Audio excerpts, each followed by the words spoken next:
আসসালামু আলাইকুম, সবাইকে স্বাগত জানাচ্ছি। আজকের আন্তর্জাতিক সংবাদে প্রথমেই জানাচ্ছি সংবাদ শিরোনাম। মক্কা প্রতিরক্ষা চুক্তিতে মিশরকে চান না সৌদি। শত্রুর দামি মিসাইল শেষ করতে প্রতারক ড্রোন বানালো আমেরিকা। যুদ্ধবিরতির মেয়াদ বাড়াতে রাজি ইরান আমেরিকা। ইসরায়েলি কারাগারে 40 ফিলিস্তিনি সাংবাদিক। এতক্ষণ শুনছিলেন সংবাদ শিরোনাম, এখন শুনবেন বিস্তারিত। তার আগে আপনারা যদি ফিলিস্তিন ও মুসলিমদের পক্ষে থাকেন তাহলে চ্যানেলটি সাবস্ক্রাইব করে কমেন্টে জানান আপনি কোথা থেকে ভিডিওটি দেখছেন।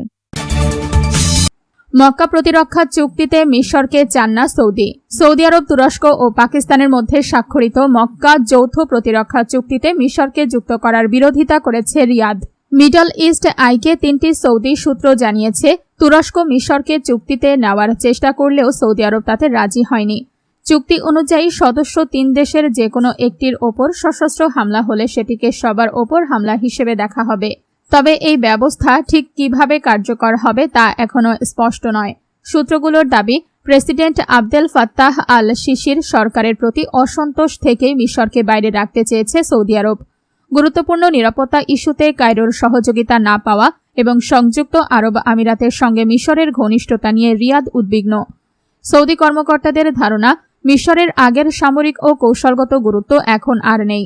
নতুন আঞ্চলিক নিরাপত্তা ব্যবস্থায় তুরস্ক ও পাকিস্তান সামরিকভাবে বেশি অবদান রাখতে পারবে বলেও মনে করছে তারা। তবে ভবিষ্যতে মিশরের যোগ দেওয়ার সুযোগ পুরোপুরি বন্ধ হয়নি। আপাতত দেশটিকে চুক্তির বাইরে রাখাই সৌদি আরবের অবস্থান।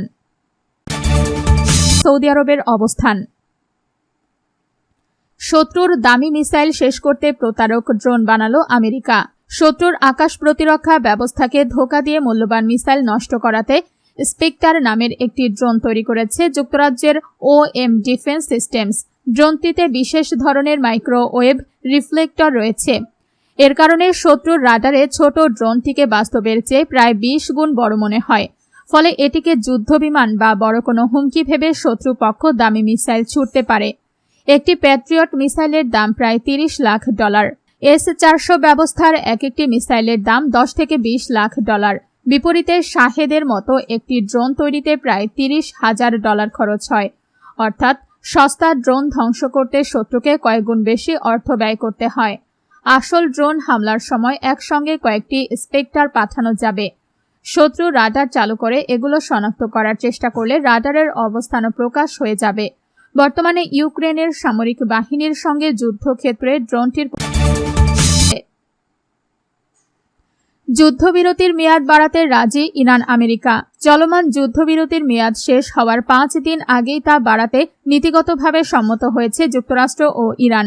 পাকিস্তানের সরকারি সূত্র আনাদোলুকে এই তথ্য জানিয়েছে। ইসলামাবাদ সমঝোতা স্মারকের আওতায় দুই পক্ষ যুদ্ধবিরতি চালিয়ে যেতে রাজি হয়েছে। তবে নতুন মেয়াদ কতদিনের হবে সেই সিদ্ধান্ত এখনো চূড়ান্ত হয়নি। এই নিয়ে মধ্যস্থতাকারীদের মাধ্যমে ওয়াশিংটন ও তেহরানের মধ্যে বার্তা আদান প্রদান চলছে।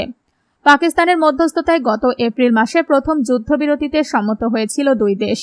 পরে স্থায়ী চুক্তির দিকে এগিয়ে যেতে 17 জুন একটি সমঝোতা স্মারক সই করা হয়। তবে হরমুজ প্রণালীতে জাহাজ চলাচলের নিরাপত্তা সহ কয়েকটি বিষয়ে মতবিরোধ তৈরি হলে আলোচনা আটকে যায়। এরপর জুলাই মাসে দুই দেশ একে অপরকে লক্ষ্য করে দফায় দফায় সামরিক হামলা চালায়। নতুন করে এমন সংঘাত এড়াতেই এবার যুদ্ধবিরতির মেয়াদ বাড়াতে রাজি হয়েছে উভয় পক্ষ।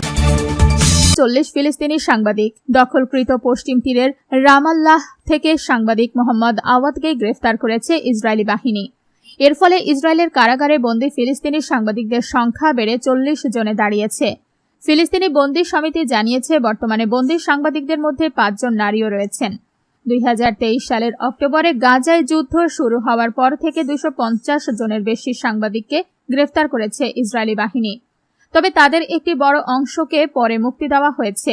সংস্থাটির দেওয়া তথ্য অনুযায়ী গাজা যুদ্ধ শুরুর পর ইসরায়েলি হামলায় 260 জনের বেশি সাংবাদিক নিহত হয়েছেন। সংবাদ সংগ্রহ ও পেশাগত দায়িত্ব পালন করতে গিয়ে ফিলিস্তিনি সাংবাদিকেরা